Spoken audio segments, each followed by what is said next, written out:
Hello Malaysians, thank you for coming on to my channel. Now in this video, I would like to ask the question, did Anwar Ibrahim lose in the Sabah state election? Well, the answer is in one sense very obvious that yes, he did. But in another sense, we can look upon it also as a victory for the Prime Minister. Now, how is it that you can lose and then you can win? Well, of course, because this is politics. Okay, politics, you can lose on paper but win in terms of strategy and the situation of forming governments and things like that. You can win in terms of numbers, but then you can also lose in terms of the confidence of certain people, as well as the numbers of making up a government and having to carry out policies. Can you carry out policies? Uh, for instance, Pakatan Harapan clearly won in 2018, but they couldn't put up the policy of ICERT and Rome Statute. So in one sense, they lost. So this is politics. Now, first of all, let us look at the reason that says Anwar well and truly lost the state elections. Number one, we can see on paper that Pakatan Harapan did totally badly.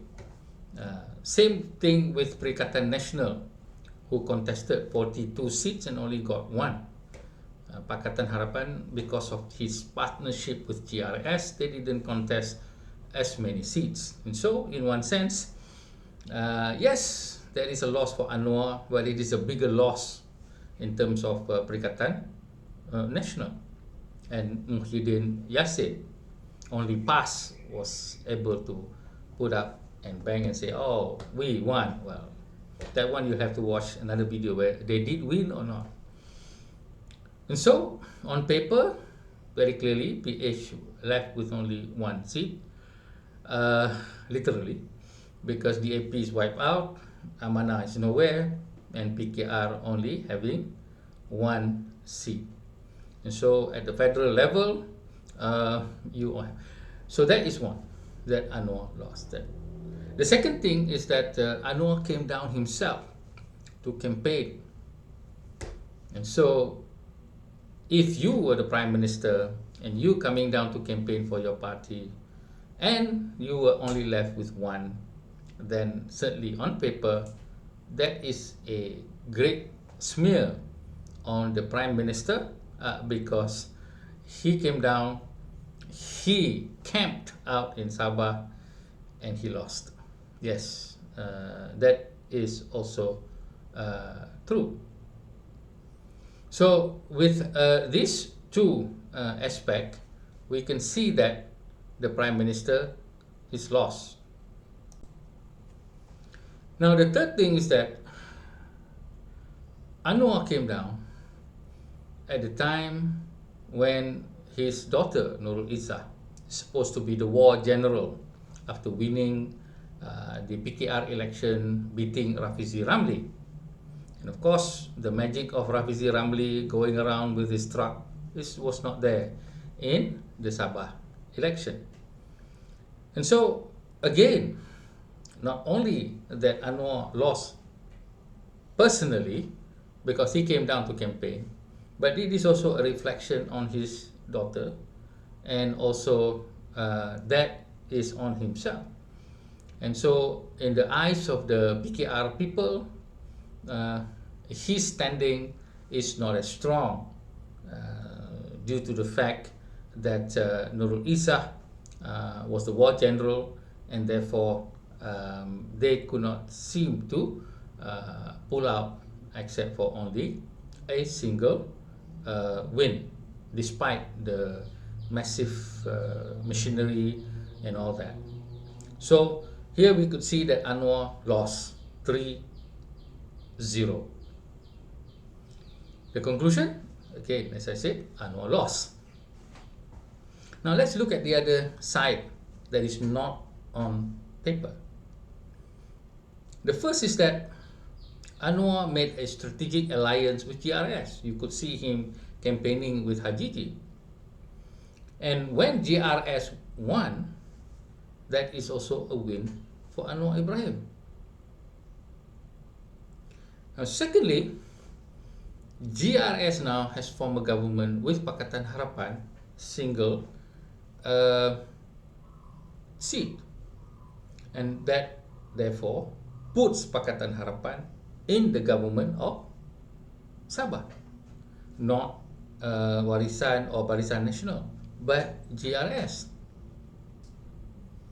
So we can see, like Barisan Nasional or UMNO, who had almost lost their shirt with only down to about 30 seats, but then they became the government. They became the government and even have a great number of cabinet posts and enjoying a lot of the power of budgets and also influence in society. So this was definitely can be seen as a win for Anwar Ibrahim. First, GRS won or increased its seat. Second, they formed the government. And so that's 2 marks for Anwar Ibrahim against his -3 just now. Now the third point was the fact that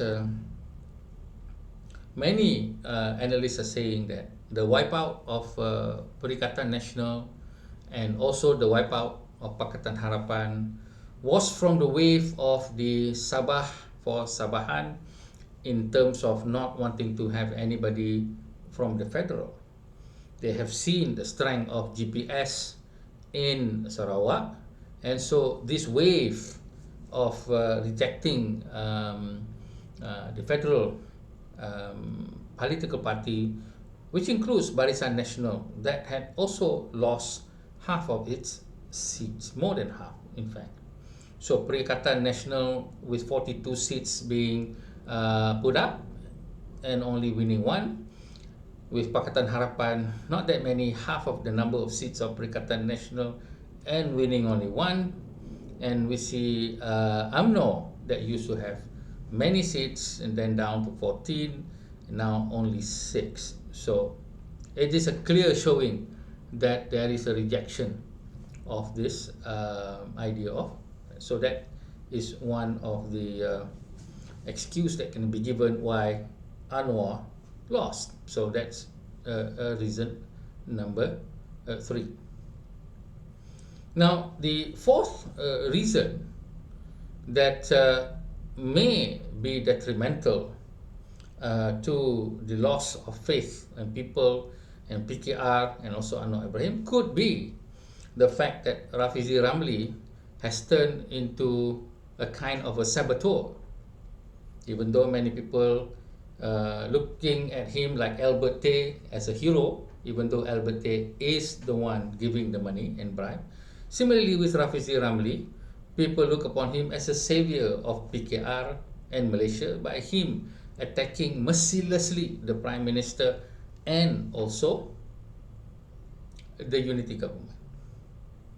I have written and said that if you don't have any future, and if you don't see any future in PKR, then why don't you just leave and form a new party?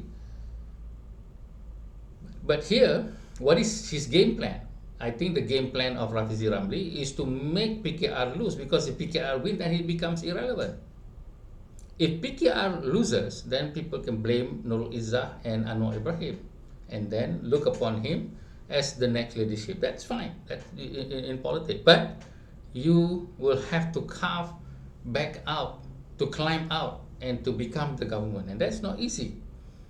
PKR took almost more than 20 years to beat Barisan Nasional. And so the factor of Rafizi Ramli poking holes into the boat that is PKR and the unity government may be the strongest reason why Anwar lost. It could be. So we can see that Anwar had lost because of all these factors.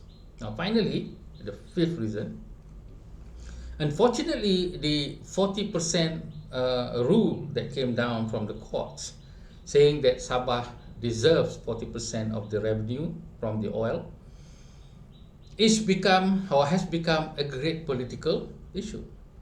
And although Anwar said that they were not going to contest the decision, but many knows that the AG is trying to do something with it. Now, many are saying that would bankrupt the federal government and also give Sabah politicians more money than they could handle. That's another issue. But the point here is that that 40% came at the time of the election. If it had come later, then maybe it would be something else. If Rafizi had left PKR, then there could be something else. So this is some of the reasons that could be why Anwar lost the election in Sabah. Now, how does that reflect on the general election? That probably doesn't mean anything at all. Perhaps by that time Rafizi would have left, and this Albert Tay issue with all the corruption, unfortunately by Shamsul Iskandar, may be no longer a very strong point. And this 40% issue may be dealt with in a manner that can be a good thing for the general people of Malaysia in terms of the general election. So that's all the possibilities that can happen. It may not imply on that. So did Anwar lose in Sabah? Yes, he did. But did he lose in terms of the bigger picture of the general election? That is another matter altogether. And also some are saying that, well, it is understandable that he lost, even though some will say that it is his weakness, it is his idea of putting up his family members in PKR. These are things that may be said, and it could be true in some sense. But a lot of things we need to look at it. I said it's in politics, you can win but lose, and you can lose but also win. So with that, good luck to us in Malaysia. Thank you very much. Hi everybody. If you would like to own my book and have my signature as well as a personal note from me, please follow the instruction. Thank you.